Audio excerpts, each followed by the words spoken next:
Hey y'all, we're on week 14 of season 2 of the Andy Griffith Show. This week's episode title is Keeper of the Flame.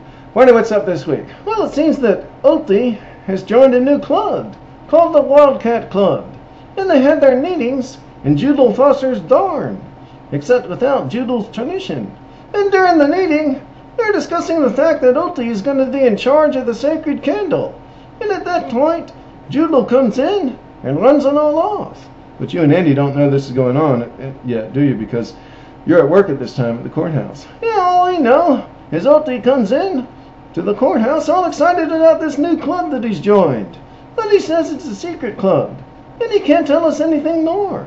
And then Judel Foster comes in, all upset about kids he says are trespassing in his barn. And then he sees Oakley and he says, "There's one of the kids right now." And that makes Andy mad. So he throws Judel out. And I say, he sure is one miserable crank. He'd have said one more word, I'd have been forced to get physical. And then the next day, the kids have another meeting in Judel's barn. And he runs them out again. And then the audience sees why Jubal is so paranoid about people being in his barns, because he's running a moonshine still. And he goes in there to check on it, and he's carrying a lantern for light. And then he knocks the lantern over on accident. And he starts a fire, and the barn burns to the ground. And then when Andy and I get there, Judel says the kids started the fire.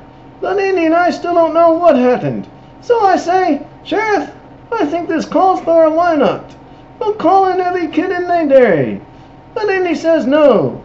Meanwhile, Aunt Dee has found the sacred candle in Oakley's bedroom, along with some matches. So she shows it to Andy. And Andy interrogates Oakley to see if there's a connection between the candle and the barn fire. But Oakley says it's a secret club, and he still can't talk about it. So Andy sends Oakley to his room.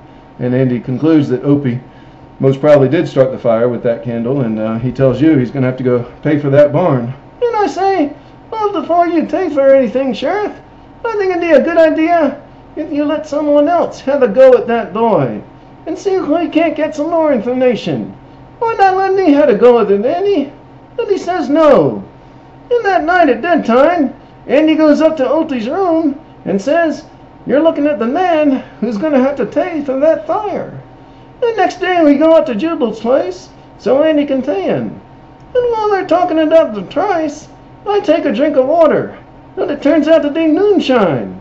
And Andy smells it on my breath.